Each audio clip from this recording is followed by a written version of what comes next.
My father could have been a great comedian, but he didn't believe that that was possible for him. And so he made a conservative choice. Instead, he got a safe job as an accountant. And when I was 12 years old, he was let go from that safe job. And our family had to do whatever we could to survive. I learned many great lessons from my father, not the least of which was that you can fail at what you don't want. So you might as well take a chance on doing what you love. It's not the only thing he taught me, though.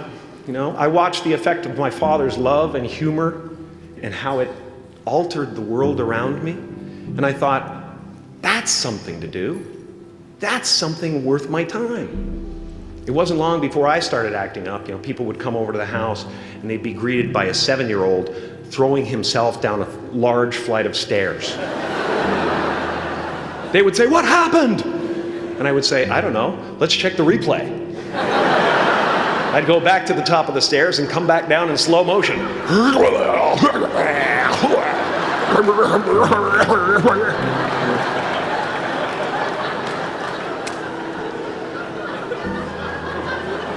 It was a very strange household. My father used to brag that I wasn't a ham, I was the whole pig.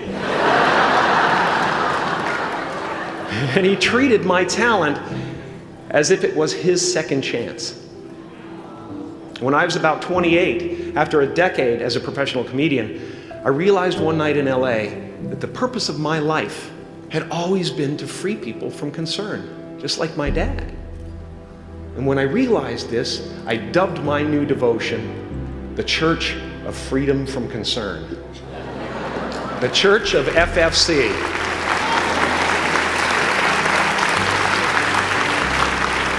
And I dedicated myself to that ministry. What's yours? How will you serve the world? What do they need that your talent can provide? That's all you have to figure out. As someone who's done what you're about to go and do, I can tell you from experience, the effect you have on others is the most valuable currency there is.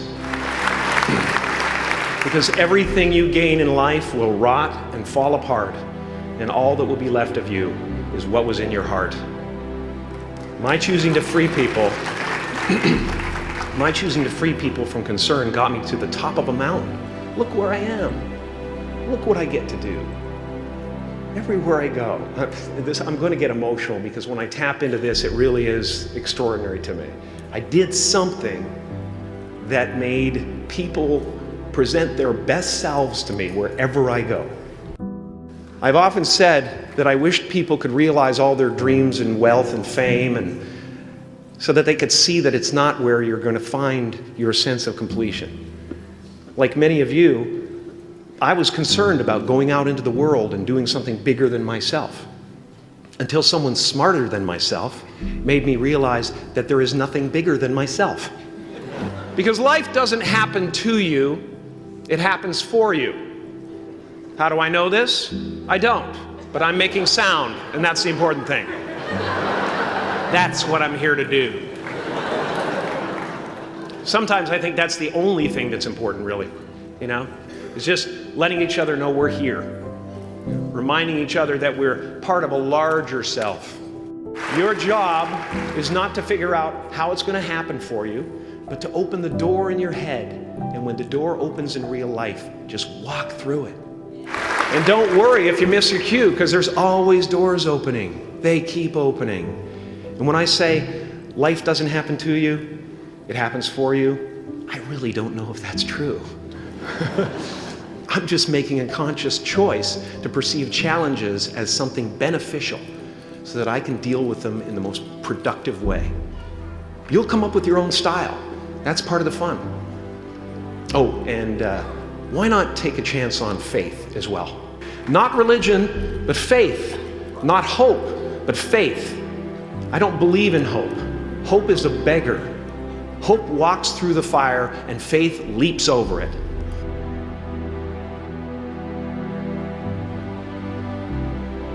I used to believe that who I was ended at the edge of my skin, that I had been given this little vehicle called a body from which to experience creation. And though I couldn't have asked for a sportier model. It was, after all, a loaner and would have to be returned. Then I learned that everything outside the vehicle was part of me too. And now I drive a convertible.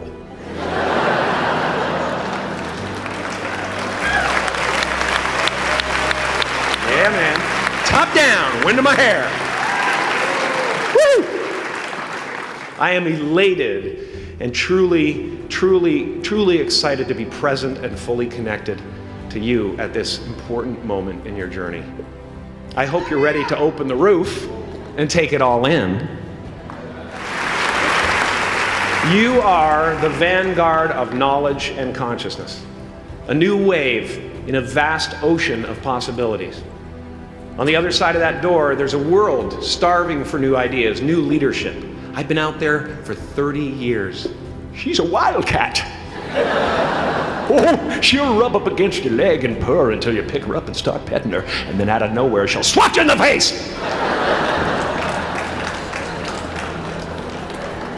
It can be rough out there, but that's okay, because there's soft serve ice cream with sprinkles. I guess that's what I'm really trying to say here today. Sometimes it's okay to eat your feelings. Now, fear is going to be a player in your life, but you get to decide how much. You can spend your whole life imagining ghosts, worrying about the pathway to the future, but all there will ever be is what's happening here, and the decisions we make in this moment, which are based in either love or fear. So many of us choose our path out of fear disguised as practicality. What we really want seems impossibly out of reach and ridiculous to expect, so we never dare to ask the universe for it. I'm saying I'm the proof that you can ask the universe for it. Please.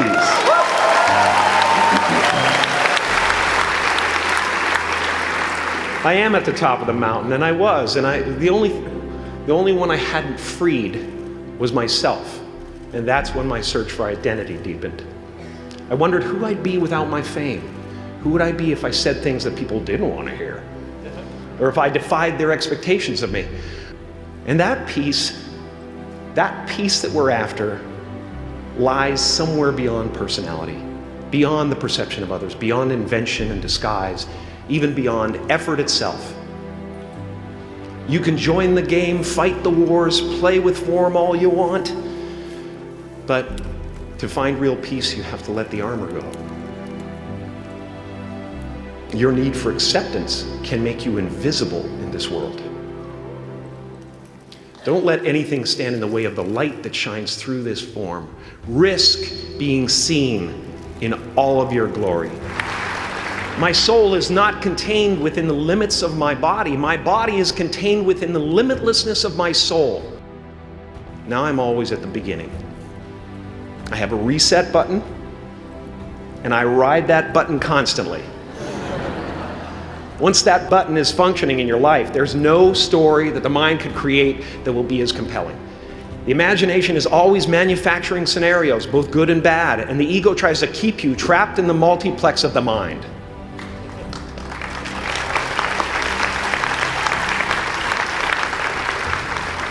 Our eyes are not viewers, they're also projectors that are running a second story over the picture that we see in front of us all the time. Fear is writing that script, and the working title is, I'll Never Be Enough. I had a substitute teacher from Ireland in the 2nd grade that told my class during morning prayer that when she wants something, anything at all, she prays for it and promises something in return, and she always gets what she wants. Well, I'm sitting at the back of the classroom, thinking, wow, my family can't afford a bike, So I went home and I prayed for one. And I promised I would recite the rosary every night in exchange. Broke that promise. But 2 weeks later, I got home from school to find a brand new Mustang bike with a banana seat and Easy Rider handlebars. Yeah. From fool to cool. My family informed me that I had won the bike in a raffle that a friend of mine had entered my name in without my knowledge whatsoever.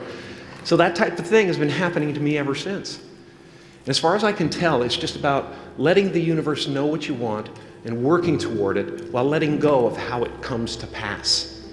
No matter what you gain, ego will not let you rest. It will tell you that you cannot stop until you've left an indelible mark on the earth, until you've achieved immortality. How tricky is this ego that it would tempt us with the promise of something we already possess? Relax and dream up a good life.